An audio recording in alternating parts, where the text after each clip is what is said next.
Pero bueno, nosotros continuamos con el programa y tenemos buenas noticias, sobre todo cuando hablamos de que el transporte público se moderniza, porque los usuarios dicen, bueno, yo quiero viajar más cómodo, más rápido, más seguro, incluso menos humo, qué sé yo, todas las cosas que nos dicen los usuarios frente al transporte público. Así que hoy tengo el gusto de presentar a nuestra primera dama de la República, doña Claudia Dobles, que nos viene a contar de todo esto. Doña Claudia, muy buenos días. Muy buenos días, Patricia. Saludo como tiene que ser. Saludo como tiene que ser. Buenos días y adelante. Muy buenos días, gracias. Pasemos adelante. Esto como los japoneses acostumbran, pero ahora por necesidades pues tenemos que, ¿verdad? Así es. Así lo tenemos que hacer ahora, pero con todo el cariño del mundo. Doña Claudia, se establecen posibles cambios en los recorridos del transporte público. ¿Cuáles son? ¿Qué podemos esperar? Bueno, primero decirte, Patricia, que hay un compromiso de mejorar el transporte público en general y hay varias acciones que se están haciendo, que se están tomando en cuenta y en las que estamos trabajando. Una de las acciones en las que se está trabajando es en una reorganización, digamos, del sistema de transporte público liderada por el Ministerio de Obras Públicas y Transportes en la parte de modalidad de buses y también con uno de los proyectos más importantes que tiene esta administración, que es el tren eléctrico de pasajeros, que va a ser una columna vertebral, 4 provincias, 15 cantones, las más densas, las que tienen más población, las que tienen más problemas de congestionamiento. Y en la parte de la modalidad de buses, el día de ayer justamente se anuncia otra de las acciones, que es no solamente la modernización, la reorganización del sistema que se está trabajando por parte del MOP, sino cómo vamos a ir transicionando esa flota vehicular a cero emisiones, con buses más modernos, con condiciones muchísimo más favorables para los usuarios, mucho más cómodos, muchísimo más adecuados para que sean más inclusivos, por ejemplo, para las personas que tienen algún problema de movilidad. Entonces realmente va a haber una mejora ahí. Entre otras de las acciones que estamos trabajando como pago electrónico, entre otras cosas. Bueno, y el pago electrónico, realmente mucha gente tiene la verdad como la duda, bueno, ¿será que el pago electrónico va a ser más sencillo para todos? ¿Ya no vamos a tener que andar con el menudero ahí? Así es, la gran importancia del pago electrónico es que empieza a unificar las diferentes modalidades de transporte. En Costa Rica siempre hemos estado muy acostumbrados, ¿verdad?, por muchísimo tiempo al bus. Bueno, hace ya algunos años se reactiva la modalidad de tren, pero realmente no están conectadas. Y lo que queremos justamente con el tren eléctrico y con pago electrónico es empezar a encadenar las diferentes modalidades de transporte mediante un solo pago también. ¿Eso qué significa? Que si yo me monto primero al tren, hago un pago en el tren y del tren me conecto al bus, sea la misma forma de pago. Es un pago integrado. Entonces eso le da a las personas también mucha seguridad de no tener que andar, por ejemplo, con efectivo, el riesgo también de andar con el efectivo, el costo que tiene el manejo del efectivo, sino que va a ser muchísimo más sencillo. Podríamos comprarlo no solamente por día, sino que ya podríamos empezar a comprar mensual o podríamos empezar a comprar anual, tener un presupuesto, digamos, de transporte público completamente diferente. Y por el otro lado, al gobierno le empezaría a dar un montón de información de cuáles son las rutas, por ejemplo, en donde más se mueve la gente, dónde necesitamos mejorar, un montón de métricas para poder mejorar el transporte público. Ahora, doña Claudia, la voy a hacer ejercicio literalmente porque me están informando que ya tenemos un bus en la puerta del canal. Eléctrico, espero. Eléctrico, por supuesto. ¿Y qué tal? Porque mucha gente tiene dudas, ¿verdad?, con respecto a lo del tren a lo de un tren eléctrico. ¿Cuáles son las virtudes, esas características que realmente hacen la diferencia tanto para el cliente o el usuario o como para el país también? Bueno, por ejemplo, para la gente, con respecto al tren eléctrico, las ventajas van a ser muchas. Las ventajas van a ser propiamente en el servicio. Va a ser un servicio mucho más eficiente, va a ser un servicio que va a ser de todo el día. Por ejemplo, en este momento nosotros no tenemos un servicio de todo el día. Exacto, continuo, digamos. Continuo. Ajá. Y muchísimo más seguido. Entonces, en este momento las personas a veces no utilizan el tren porque no le calza con la hora. No le cansa, me tengo que esperar una hora, para eso de repente ya me voy mediante otra modalidad. Ahora vamos a tener un tren que va a pasar muchísimo más constante y va a ser muchísimo más seguro, muchísimo más cómodo, más rápido y evidentemente al ser eléctrico va a aprovechar energía limpia hecha en Costa Rica, nuestra electricidad hecha en Costa Rica de manera limpia, que bueno, otros países no lo tienen. Entonces sí, hay una ventaja a nivel del ambiente, pero hay una ventaja también de consumo en el ICE, energía limpia. Exacto, hay de una recursos. hay una ventaja de recursos, hay una ventaja para los usuarios en el servicio, y eso también lo queríamos trasladar un poco a la modalidad de bus. Y aquí tenemos este bus precisamente, así que vamos a ingresar. Ahí nos están esperando porque también la comodidad es importante. Doña Claudia, adelante. Ok, vean ustedes. Aquí, digamos, la gente se acomoda perfectamente. Así es.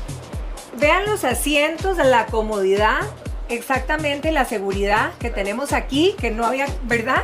Exactamente. Ya las condiciones de estas unidades son otras, son unidades muchísimo más modernas, son unidades que están pensadas para que los usuarios tengan mayor comodidad, mayor seguridad. También son unidades, por ejemplo, que tienen espacios como este. Estos son espacios para personas, por ejemplo, que puedan tener algún problema de movilidad. Correcto. Son buses también que sus entradas y sus salidas a los buses están pensadas también para que sean inclusivas. Así que realmente es un bus que es muchísimo más cómodo. Traen aire acondicionado. ¿Cómo no? Bueno, con solo eso. Es importante, yo sé, para las personas, para los usuarios, sobre todo en época de lluvia, ¿verdad? O sea, qué importante que es el aire acondicionado para la comodidad de los usuarios. Entonces es un bus que viene acondicionado de manera completamente diferente. Y aparte, es cero emisiones.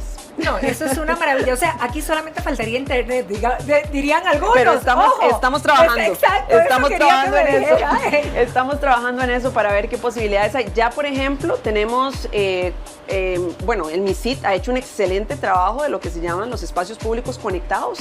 Esos espacios públicos queremos empezar a trasladarlos, por ejemplo, al sistema de transporte público, a las estaciones de tren, etcétera. Entonces, yo creo que sí, eventualmente podríamos tener hasta internet en los buses. Ahora, ¿para cuándo podemos estar contando con este recurso? Ok. Ayer se lanzó un plan piloto y es importante decirlo, hay aquí una buena voluntad, una iniciativa muy importante también del sector privado, donde el gobierno está poniendo mediante cooperación alemana 3 buses eléctricos, pero tenemos empresarios que están poniendo 12 buses más. Wow, estamos hablando de 15 buses eléctricos que empezarán a llegar a finales de este año. Importante también comentarte, Patricia, y a todas las personas que nos están viendo, estos buses no solamente van a estar en el gran área metropolitana, dichosamente vamos a tener en Liberia, vamos a tener en Guapiles, vamos a tener en Siquirres, vamos a tener en Turrialba. Ah, bueno, eso es importante saber. Claro, entonces no se van a quedar en el GAM, sino que van a repartir esos buses mientras tanto. Vamos a tener líneas, al menos en Guanacaste y en Limón, en este momento fuera del gran área metropolitana. Evidentemente, en el gran área metropolitana tendremos rutas de las más importantes, como por ejemplo la que va a Alajuela. Y también decirte que van a estar sirviendo nuestros 2 aeropuertos internacionales. Va a haber una ruta que va a estar en el Juan Santamaría y otra ruta que va a estar en el Daniel Oduber en Liberia. Otra de las dudas que siguen preguntando nuestros amigos allá en sus casas es con respecto al pago. Sigue generando dudas. Dicen, bueno, de pagar con tarjeta, ¿vamos a tener que pagar con nuestra tarjeta personal o habrá una tarjeta específica que funcione para el servicio público? Ok, tal vez decirte 2 cosas con respecto al pago. Primero, porque vi que había algunas personas que tenían dudas. Estos 15 buses eléctricos nuevos no van a tener un impacto en la tarifa. Ok. Entonces, eso también para tranquilidad de las personas. Sí. No tiene un impacto en la tarifa, esto es algo que se está trabajando y aquí de nuevo yo quisiera darle un reconocimiento importante a los empresarios que están también colaborando, trabajando en equipo con nosotros para dar un mejor servicio. Con respecto a pago electrónico y la manera de pago en la que se usará, la idea es que lo podamos abrir a diferentes modalidades. Entonces, el comité de pago electrónico que está siendo liderado por el Banco Central está generando dentro del Sistema Nacional de Pagos uno para el transporte público, ¿verdad? Eso es lo que nosotros llamamos pago electrónico, es un sistema de recaudo centralizado. Ahora, la forma de pago puede ser diversa. Podríamos hablar de tarjeta bancaria, digamos, tarjeta de crédito, de débito, exacto. Pero también podríamos abrirnos a las modalidades de pagar mediante una aplicación, por ejemplo, o pagar mediante una tarjeta que se pueda estar recargando. En este momento nosotros lo estamos manejando como un proyecto por etapas, en donde posiblemente la primera etapa se hará mediante la modalidad de tren con el Incofer y con la modalidad de bus de empresarios que quieran voluntariamente incorporarse a esta primera etapa, que esperaríamos poder tenerla ya en ejecución, por así decirlo, en el primer trimestre del próximo año. Eso es importante. La ruta de acción esperamos probablemente estar en mayo de este año, pudiéndole contar a toda la ciudadanía cuál es el proceso, cuál es la ruta, cuáles son los hitos, cómo vamos a empezar el pago. Probablemente el pago se va a arrancar con una tarjeta bancaria, pero eso no lo va a limitar a tarjeta bancaria. Lo que queremos es eventualmente, a partir de ahí, ir construyendo e ir ampliando la manera en la que las personas puedan pagar, que sea la más cómoda para ellos o ellas. Por cierto, otra de las dudas, el tren eléctrico, por ejemplo, ¿dónde va a pasar? El tren eléctrico, primero, importante decir que una de las cosas que lo hace más viable es que vamos a utilizar el derecho de vía que el Incofer tiene al día de hoy. Entonces, va a pasar por donde tenemos al día de hoy una operación de tren, pero se va a ampliar. Vamos a ampliarlo hasta Paraíso de Cartago y se va a ampliar hasta el Coyol de Alajuela, también empezando a poder recuperar y darle servicio a un montón de personas que trabajan, por ejemplo, en las zonas francas que hay en todo ese sector, que sabemos que tienen pues un tema de cómo llegan y cómo se van de sus trabajos.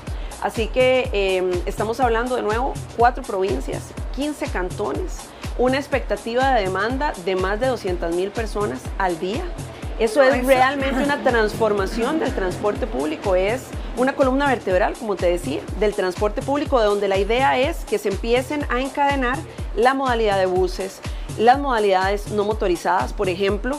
Los gobiernos locales, que han sido pieza clave con los que hemos estado trabajando, tienen mucho interés de promover, propiciar, no solamente la peatonización, sino las ciclovías.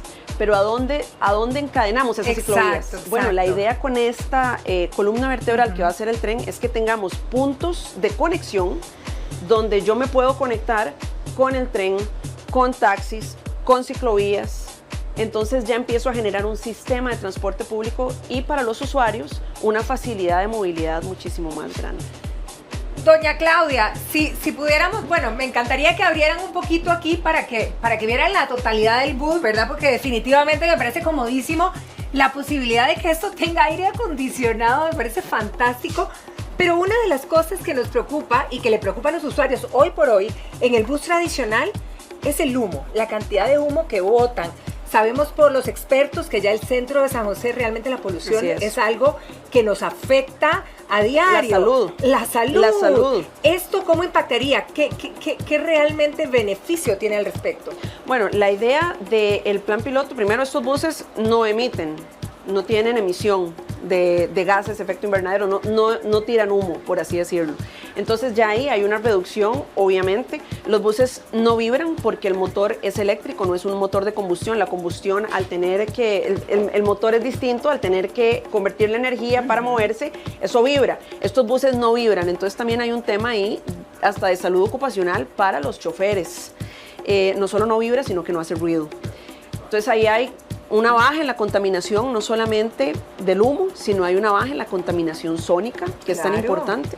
Para darle una idea a todas las personas que nos están viendo, una de las áreas más contaminadas en el país es justo enfrente del Hospital Nacional de Niños. O sea, en la zona donde uno quisiera que estuviera más protegido, pero es el corazón. Claro, y sobre todo cuando a veces tenemos brotes de virus respiratorios en los niños, el tema de la contaminación en el aire es vital. Así que esto yo creo que va a ser un cambio significativo, es el arranque de una nueva era en el transporte público. Este sueño que queremos ver todos hecho realidad, ¿para cuándo, doña Claudia? Bueno, ya existe una ley que les indica a los concesionarios de la modalidad de autobuses que hagan una transición al transporte cero emisiones. ¿Qué es lo que busca este plan piloto? Bueno, ya la ley les está indicando que tienen que cambiar. La pregunta era, ¿cómo cambiamos? ¿Qué tanto cambiamos? ¿Cuál es la estructuración para que ellos puedan hacer el cambio? Entonces, justamente este plan piloto lo que nos va a generar son las métricas, es esa información de cómo se desempeña la unidad, cuánto realmente gasta, cuánto se ahorra combustible versus cuánto gasta en electricidad, que nosotros sabemos que va a ser un cambio positivo, muy significativo. Pero entonces, a partir de esos datos del desempeño de las unidades, vamos a poder ya, con base a esa ley, generarles una ruta, ahora sí, cada cuánto lo van a cambiar, cómo va a ser esa estructuración para que ellos puedan financiar el cambio. Entonces, este piloto nos va a dar todos esos todos esos datos, toda esa información, todas esas métricas que necesitamos para realmente hacer una ruta de transición muchísimo más apegada a la realidad, de parte de ambas partes, de parte del sector privado y nuestra, donde la información se va a compartir para que se puedan tomar decisiones justamente de cómo vamos a ir cambiando esta flota vehicular. Pero la flota vehicular irá cambiando. Entonces también decirle a los costarricenses que yo creo que ya empezar a montarse en un bus eléctrico van a empezar a notar la diferencia, van a ver cómo funciona. A mucha gente se le va a quitar el miedo. Algunas personas piensan que los automóviles o los buses eléctricos no suben cuestas, ¿verdad? Que se quedan varados, débiles, que son más débiles, que no tienen la potencia. Claro, no es así. Una de las cosas interesantes también de este piloto es que sí, como te estaba contando, que vamos a tener en Guapiles, en Siquirres, en Turrialba, en Liberia, en San José, en Alajuela, las condiciones geográficas son diversas. Totalmente. Entonces también eso nos va a permitir entender, tener una medición de cómo se comporta el bus en un espacio, digamos, de repente plano como Liberia, o cómo se comporta en Turrialba, con una humedad relativa distinta, cómo se comporta en Alajuela. Entonces, toda esa información también nos va a permitir tener datos más exactos del comportamiento del bus, hasta encuestas, versus el desempeño y el consumo de electricidad, que también le va a servir a los empresarios y a nosotros para determinar qué tan rápido vamos a poder ir haciendo ese cambio de flota. Pero el cambio de flota se dará. Y yo creo que los costarricenses podrán realmente en transporte público experimentar una tecnología nueva que no solamente de nuevo tiene un impacto en el ambiente, sino que va a tener un impacto muy importante en la calidad, la experiencia del usuario en el bus. Que es determinante, y eso también es muy importante. El día a día en que la gente que usa realmente el transporte público pasa horas, ¿verdad? Y es parte del día a día, es parte de su vida. Y ojalá que el cambio, y en buena hora, porque estamos muy felices. Muchísimas gracias, por ahí están los caballeros de la Compañía Nacional de Fuerza y Luz. Muchísimas gracias por habernos facilitado el bus esta mañana para poder compartirlo y mostrar a nuestros televidentes. Y de verdad que estamos muy felices de poder compartir esta noticia y que muchísima gente pronto esté comentando realmente la diferencia y que estén disfrutando esa calidad de cambios también. Así es. Así que, doña Claudia, muchísimas gracias por haber venido a compartir esta mañana con nosotros. De verdad más bien de verdad, Patricia, a todas las personas que nos están viendo, muchísimas gracias. El trabajo que hacemos es para los usuarios, para las personas que día a día utilizan el transporte público y porque queremos el transporte público cada vez sea mejor, más eficiente, moderno, más seguro, para que más personas lo empiecen a utilizar y tengamos ahí sí una disminución considerable en las presas. Total. Este piloto es gracias a un equipo de trabajo, a muchas personas dentro de la institucionalidad, el ICE, ARECEP, el INA, Hacienda y también del sector privado. Es una alianza público-privada, por así decirlo, para poderle dar resultado a los costarricenses. Estaremos atentos entonces para estrenar y montarnos en ese primer viaje del bus eléctrico. Feliz día para usted y que tenga un provechoso día. Nosotros continuamos y nos vamos para el jardín. Allá están nuestros compañeros con mucho más para compartir con ustedes. Muchísimas gracias. Muchísimas gracias.